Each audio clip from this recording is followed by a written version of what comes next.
कहा महाराज ये भागवत जो है इसके कुछ लक्षण भी हैं कि नहीं? कहा बिल्कुल, कोई भी पुराण होता है उसके लक्षण होते हैं। कहा कौन कौन से लक्षण है? तो प्रत्येक पुराण के 5 लक्षण होते हैं, सर्ग, प्रतिसर्ग, वंश, मनवंतर और वंशानुचरित। ये 5 पुराण के लक्षण हैं। तो सारे पुराणों में ये 5 लक्षण मिलते हैं। तो महाराज भागवत में भी है कुछ? तो क्या हाँ, इसके कितने लक्षण हैं? कि इसके 5 नहीं, इसके दुगने लक्षण हैं। 5 दूनी 10, इसके 10 लक्षण हैं। अच्छा, कौन कौन से लक्षण है भागवत के महाराज, वो भी बता दो कृपा करके। कहा ठीक है, सुनो। 10 लक्षण है। कौन कौन से? अत्र सर्गो विसर्गश्च स्थानम पोषणम ऊतयः मन्वंतरे शानुकथा निरोधो मुक्तिराश्रयः। ये 10 श्लोक, एक श्लोक में 10 का उल्लेख कर दिया। कौन कौन से?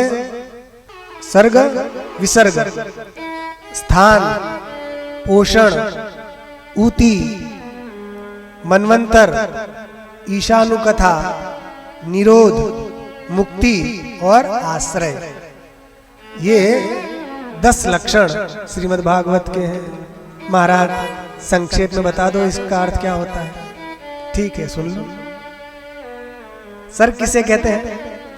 जो सूक्ष्म सृष्टि है उसको सर्ग कहते हैं। विसर्ग किसे कहते हैं? जो स्थूल सृष्टि है उसको विसर्ग कहते हैं। फिर तीसरा था स्थान। स्थान किसे कहते हैं?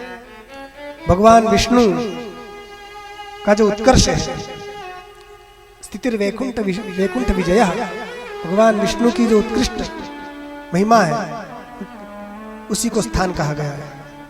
पोषण, पोषण कहते हैं भगवान का जो अनुग्रह है, अपने भक्तों पर भगवान अनुग्रह करते हैं, इसको पोषण कहते हैं। उसके बाद सर्ग, विसर्ग, स्थान, पोषण, ऊती। 5वां था ऊती। ऊती किसे कहते हैं? ये जो कर्म की वासना है, ऊतयः कर्म वासना, इसको ऊती कहते हैं। और उसके बाद 6ठा है मनवंतर। कौन से कल्प में कौन कौन से मनु हुए, उन्होंने कौन कौन सा आचरण किया, इसका वर्णन, ये मनवंतर है। इसके बाद 7वें में है ईशानुकथा। ईश कहते हैं भगवान को, तो भगवान की, और अनु मतलब भगवान के भक्तों की। भगवान और भगवान की भक्तों की कथा जिसमें हो उसको पुराण कहते हैं। ये हो गया 8, 7। फिर हो गया निरोध। निरोध किसे कहते हैं? तो ये जीव सारी शक्तियों के सहित जब भगवान में लीन हो जाता है प्रलय काल में, उसको निरोध कहा गया है। फिर 9वां लक्षण है मुक्ति। मुक्ति किसे कहते हैं? तो मुक्तिर्हित्वा अन्यथा भावं स्वरूपेण व्यवस्थिति। अन्यथा भाव का त्याग करके अपने स्वरूप में स्थित हो जाना, इसी को मुक्ति कहा गया है। और 10वां लक्षण कौन सा था? आश्रय। ये आश्रय किसे कहते हैं? तो कहते हैं सारा जगत की उत्पत्ति, स्थिति, संहार जिस परमात्मा में प्रतीत हो रहे हैं, इन सब का जो अधिष्ठान है, स आश्रय परम ब्रह्म परमात्मेति शब्दते।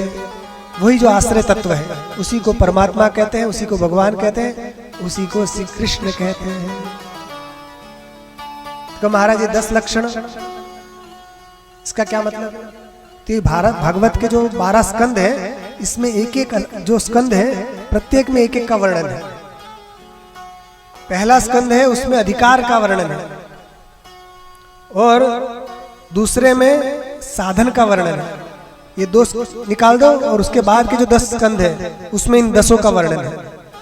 तो तीसरा स्कंद है वो सर्ग का प्रतिपादन करता है, चौथा विसर्ग का, 5वां स्थान का, 6ठा पोषण का, 7वां स्कंद ऊती का, 8वां मनवंतर का, 9वां ईशानुकथा का, 10वां निरोध का, 11वां मुक्ति स्कंद है, और 12वां आश्रय का है। अथवा कहीं कहीं किसी आचार्य के मत में 12वां स्कंद निरोध है और 10वां स्कंद वो आश्रय तत्व है, क्योंकि इसमें श्री कृष्ण की मधुर मधुर लीलाओं का वर्णन है। ये भगवान का श्री विग्रह है, ये भागवत भगवान के 12 अंग हैं। ये कौन सा स्कंद है? बताते हैं कि ये दायां हाथ है, बायां हाथ है, दायां भाग है, ये पैर है, ये मस्तक है, ये पूरे सबका वर्णन है। इसीलिए भागवत जो है केवल पुस्तक नहीं है, ये साक्षात परमात्मा का श्री विग्रह है, वांगमयी मूर्ति है। इसलिए इसके दर्शन का भी वही फल मिलता है जो भगवान के दर्शन का फल मिलता है। इसलिए भागवत के पोथी रखी रहती है, उसका भी दर्शन करना चाहिए। पंडाल में आकर कथा सुनोगे तब तो पोथी जी के दर्शन होंगे। इसलिए ये पंडाल के अंदर आकर कथा सुनने का विशेष महत्व है। तो जो एकाग्रता से सुनता है उसको तो फल मिलता ही है, मगर पंडाल में आकर सुनने का विशेष महत्व होता है, क्योंकि यहाँ वैसा वातावरण होता है सात्विक। घर में थोड़ी उसकी थोड़ा कम होता है, यहाँ वैसे वाइब्रेशन होता है, तो यहाँ सुनने में बड़ा आनंद आता है। और फल भी पूरा पूरा यहीं मिलता है, नीचे बैठकर जो कथा सुनता है प्रेम से, उसको पूरा फल मिलता है। तो ये भागवत के 10 लक्षण प्रत्येक स्कंद में वर्णित है।